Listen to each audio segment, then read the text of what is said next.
जी हाँ दोस्तों, एक चौंकाने वाला खुलासा। नायडू शिंदे नीतीश को ब्लैकमेल करना किया गया शुरू। रातों रात शाह चंद घंटों में तैयार करके ले आए नया बिल।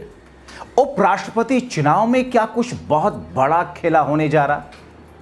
बहुत स्वागत है आप सभी का। आप देख रहे हैं द राजनीति का विशेष सेगमेंट खबर और विश्लेषण। मैं हूं जबार खान। दोस्तों, क्या अमित शाह के जरिए लाया गया बिल नायडू, शिंदे और नीतीश के मंत्रियों के लिए है? क्या विपक्षी पार्टियों के बजाय अपनी ही पार्टी और अपनी ही सहयोगी दलों को टाइट करने के लिए अमित शाह ने यह बिल लाकर के एक नया हथकंडा चला? क्या मोदी शाह को यह लगने लगा है कि 240 सीटों वाली तीसरे टेन्योर की उनकी यह सरकार दरअसल बैसाखियों के सहारे है और ये बैसाखी कभी भी गच्चा दे सकते हैं, इसलिए उनका टेटवा दबोचे रखने के लिए ऐसे किसी हथकंडे की जरूरत है? सब कुछ विस्तार से आपको बताएंगे दोस्तों। बड़ी दिलचस्प खबर, चौंकाने वाली खबर है, क्योंकि जो खबर निकल करके आई है उसने सबको हैरान कर दिया। विपक्ष को नहीं, सत्ता पक्ष से जुड़े हुए लोगों को, भारतीय जनता पार्टी की सहयोगी पार्टियों को। यानी कि उसमें सबसे पहले नंबर पर नायडू साहब आते हैं, शिंदे साहब आते हैं, नीतीश के कुछ लोग भी आते हैं। दोस्तों, सब कुछ विस्तार से आपको बताते हैं। ऐसे में दोस्तों हो क्या रहा है? दरअसल जब अमित शाह 3 नए बिल संशोधन के लिए लेकर के आया और उसमें से एक जो सबसे खतरनाक रहा कि कभी भी किसी भी वक्त किसी भी मंत्री को, किसी भी मुख्यमंत्री को, यहां तक कि प्रधानमंत्री को भी हटाने का प्रावधान डाल दिया गया। इसकी जरूरत क्यों महसूस हुई दोस्तों? क्या जरूरत पड़ी आखिर इस बिल को लाने के लिए? जब इस बात की तह में जाने की मैंने कोशिश की और इसमें बीजेपी के कुछ खास लोगों से, जिन्हें पर्दे के पीछे की जानकारियां होती हैं, या एनडीए से जुड़े हुए लोगों से जानने और समझने की कोशिश की, तो चौंकाने वाला खुलासा सामने आया कि उसमें विपक्ष को लेकर के इसमें कुछ बहुत ज्यादा मंशा नहीं है, क्योंकि विपक्ष की सरकारें इस वक्त हैं ही कितनी राज्यों में, उंगलियों पर गिने हुए एक हाथ की। ऐसे में दोस्तों डर किस बात का है? सबसे बड़ा डर मोदी सरकार को इस बात का है कि जिस किस्म के हालात उत्पन्न होते हैं, हो रहे हैं, उसमें अगर कोई बैसाखी छिटक गई तो फिर मोदी सरकार का गिरना तय हो जाएगा। और यह कभी भी हो सकता है। एक ऐसी स्थिति जब संघ में मोदी शाह के खिलाफ में खड़ा हुआ दिखाई दे रहा, एक ऐसी स्थिति जब मोदी की कुर्सी डामाडोल है, और मोदी की कुर्सी डामाडोल होने के मतलब उसके कुछ दिनों के बाद शाह की भी कुर्सी डामाडोल होगी, गुजरात लॉबी डामाडोल होगी। ऐसी स्थिति में दोस्तों मैं आपको एक बयान भी सुनवा देता हूं संसद के भीतर का, परिसर के अंदर का। किस तौर पर वो सांसद चेता रहे हैं नायडू, शिंदे, नीतीश को, आप सुन लीजिए। संसद परिसर से एक सांसद ने डंके की चोट पर खुलासा करते हुए पोल खोली कि शाह का यह बिल विपक्ष से ज्यादा एनडीए के लिए ही है।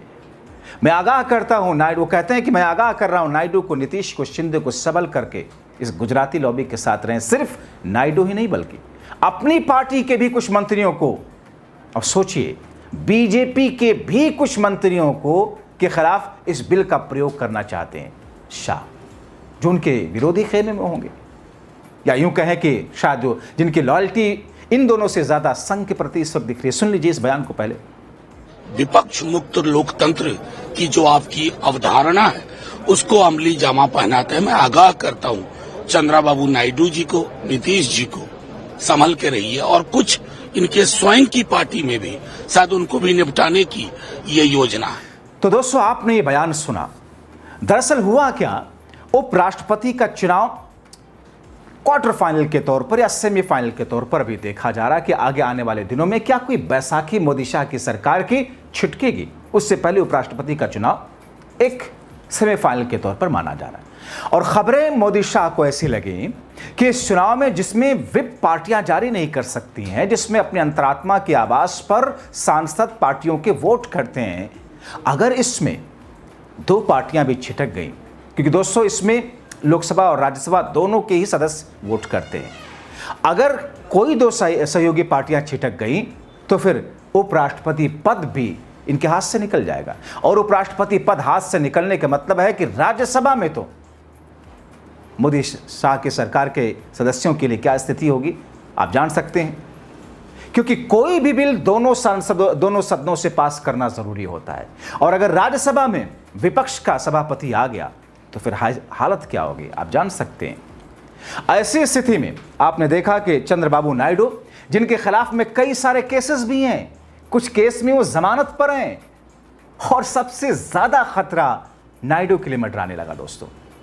और दोस्तों, चंद्रबाबू नायडू, जिनके ऊपर में जब पिछली बार जगन मोहन रेड्डी की सरकार थी तो किस तौर पर चंद्रबाबू नायडू के ऊपर में केसेस हुए, कैसे उनको जेल तक जाना पड़ा था।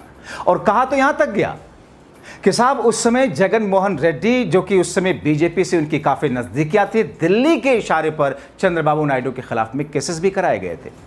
ऐसी स्थिति में कुछ केसेस, 4 केसेस मैं आपके सामने रख देता हूं, जिसमें केस नंबर 1 है दोस्तों, जिसमें स्टेट स्किल डेवलपमेंट वाला घोटाला है।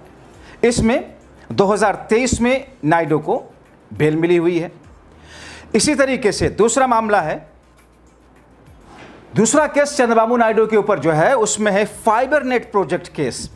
इसमें भी चंद्रबाबू नायडू के ऊपर में केस है और एंटीसिपेटरी बिल की सुनवाई जो कि इसमें 17 जनवरी 2024 को हुई। तीसरा मामला आपको बताते हैं चंद्रबाबू नायडू के ऊपर में, Amravati inner ring road scam. इस मामले में भी बेल की बात और हियरिंग मामला कोर्ट में है। इसी तरीके से चौथा मामला, जिस अंदाज में, जिस तरीके से अमरावती असाइंड लैंड स्कीम है, इस मामले को लेकर के भी मामला कोर्ट में है।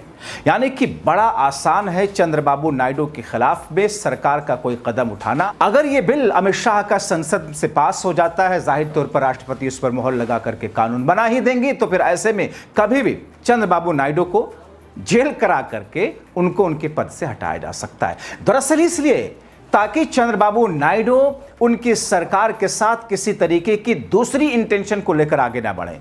जैसे सहयोग उनका बना ही रहे हमेशा आखिर तक। उपराष्ट्रपति चुनाव में चंद्रबाबू नायडू अपने सारे सांसदों का वोट एनडीए को ही दिलवाएं। यह एक स्थिति है मोदी शाह की सरकार के सामने जिससे नायडू को ब्लैकमेल किया जा रहा है। हालांकि दोस्तों, मैं अगर नीतीश की बात करूं तो नीतीश के ऊपर कोई केस नहीं है।